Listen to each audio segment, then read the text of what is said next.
Hello and welcome to Teachings in Education, Google Fundamentals Training. I'd like to ask you to please take a second and subscribe to the channel by clicking on the red subscribe icon located below. Thank you very much. Choose a response destination. Where are answers to your questions? Now, the purpose of creating a Google form is to have someone fill it out. After the person fills out the form, their responses to the form have to be collected. Now, the responses to the question from the form you created will always be entered into that form that you created.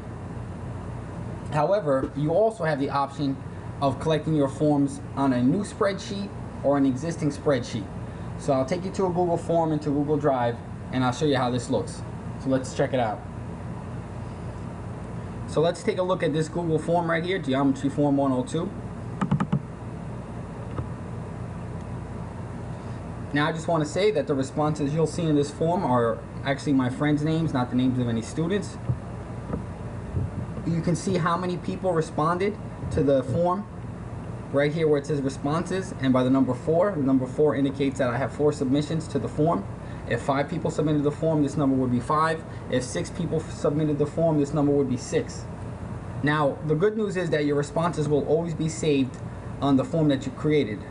But like I said earlier, you'll have the ability to save these forms in a new spreadsheet or an existing spreadsheet, and I'll get to that in 1 second. So let's first check out these responses. So I'll click responses. And now you have a nice summary with the answers and graphs to help you visualize. I'll scroll down. So here it says first name, last name. That's a question I created because it was a form and a link. So I didn't get their email addresses, so I asked for the first, last name. What did you learn from this video? Here you have a pie chart. You also have another pie chart below. What is the measure of all angles in a hexagon?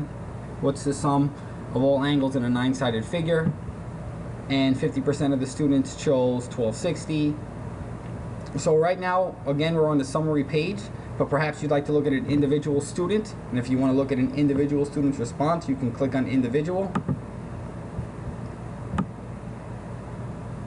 And right now it's a little tough to see, but this is from Idalise. Her responses are down here. And I have the option of printing this out.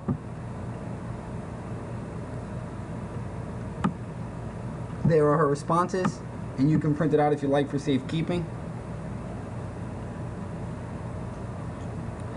Now, before I choose a response destination, I'd like you to see this little tab right here that says accepting responses. Because I created a link, anybody with that link can respond.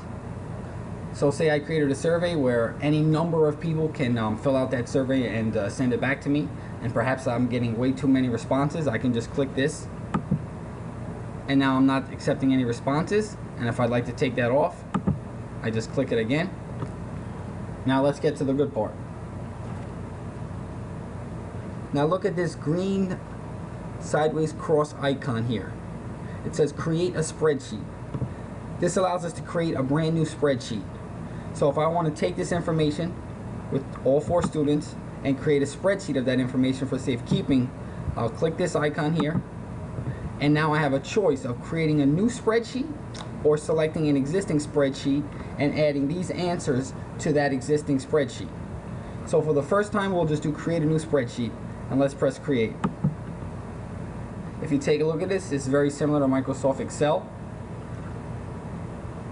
Everything is time-stamped. These are the answers to different questions. You can enter the cell and see more and more. So now we're back to the form, and I selected this earlier and created a new spreadsheet. Now let's say I didn't want to create a new spreadsheet. Let's say I wanted to add this to an existing spreadsheet. Well, if I want to change the response destination, now I press this icon, the more icon, and select response destination.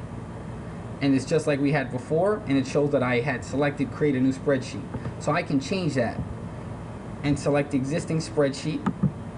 And one more time I got here by clicking the more icon and selecting select response destination. So now we've select existing spreadsheet, Let's continue with that. Press select. And now Drive offers me all the existing spreadsheets that I own. It goes down and down and down. So let's just pick one. Let's say I want to add this to something that really has nothing to do with student information, like an Algebra 1 sequence map.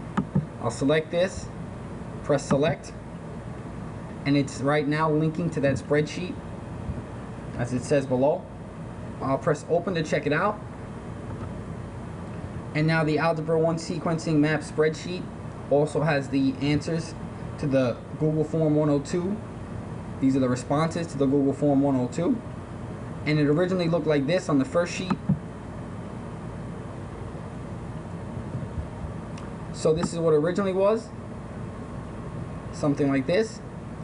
And I chose to link my responses to this whole spreadsheet, this existing one. So I added my responses from the Google Form 102. And if I want to get to those responses, there's a separate tab for it. And I could rotate between tabs. So I'll just press responses to the form. And here are the responses to my form.